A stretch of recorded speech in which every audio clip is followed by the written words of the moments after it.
We found it. Now the real work begins.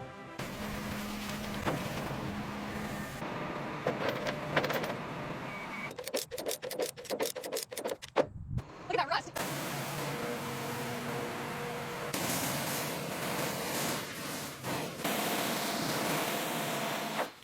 The first step is always the most satisfying, washing away decades of grime to see what's underneath.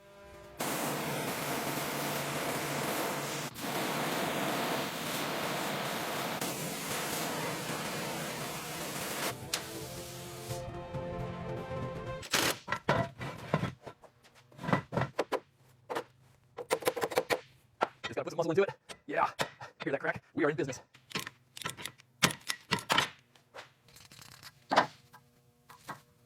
And there it is, the rear brake disc is finally off. That took some serious effort, but look at the corrosion underneath.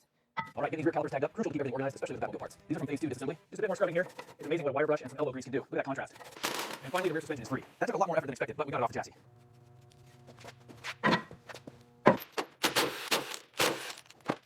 Got the last bolt off. Okay, easy now. Bring the cart down. We'll label this as the exhaust assembly and set it aside here on the pallet. It's heavier than it looks. Look at the difference already. We're finally getting through the corrosion on these drive shaft bolts. These haven't moved in decades. Okay, perfect. One down. Now for the next one. Step by step, we're bringing this legend back to life. These seats are rough, but they're finally out and tagged. Decades underwater really took its toll, but we can fix this. All right, guys, we finally got the console separated. You can see where the clip snapped. We're definitely going to need to address this wiring loom. There we go. Finally managed to break that seal. That is one heavy piece of metal.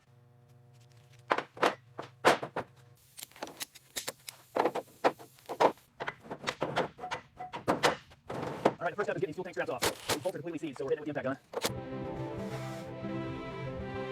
All right, that is finally out of there. Wow, look at the corrosion on this side. Piece by piece, the Batmobile lives again. Securing the fuel tank means we're one step closer to getting her running. Okay, twisting it free now. And there we go. Wow, that is some nasty coolant. The engine harness was fused with decades of grime. Taking the time to unplug each sensor sequentially is crucial before we can finally pull the motor.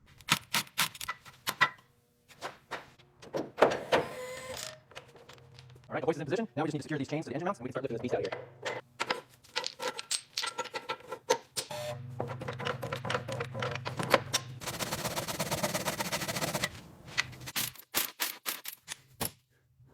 And that should be it. Fully clear. Perfect. What a relief to finally have it out.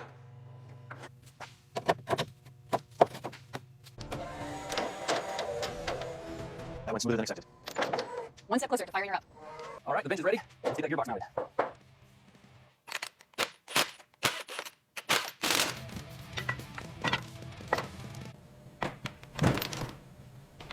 And that is perfectly balanced. Now we can finally start the teardown process. All right, the extraction is complete. Now for the teardown. Let's see what we're working with inside the gearbox.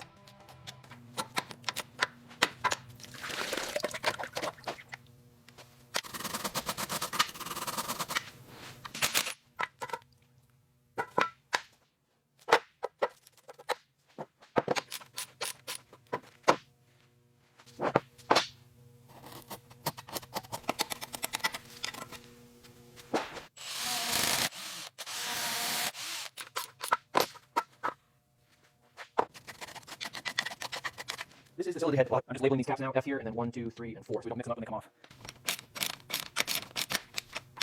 Look at that corrosion. Decades underwater really took their toll. But we got the first one out. We're checking the lift here, and unfortunately, as expected, these lobes are completely wiped out. Look at the pitting under this grease.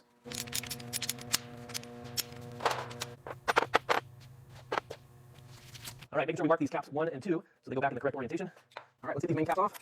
This first one is always the tightest.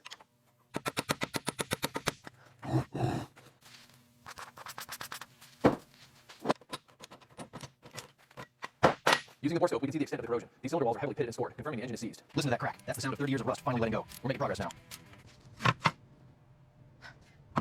This gearbox holds the key to getting the Batmobile running again. It looks daunting, but we're organized and ready to tackle this teardown. That took some leverage, but we finally got the drain plug out. Look at the state of this fluid. Look at the state of that. That is some seriously thick, degraded gear oil. It's almost like syrup.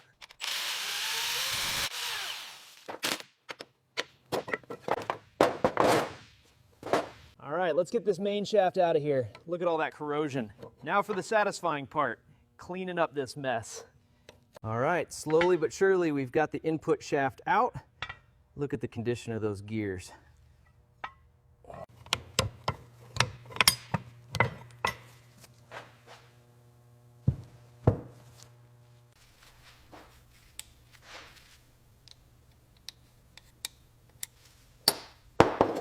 Step 5 of the teardown is complete.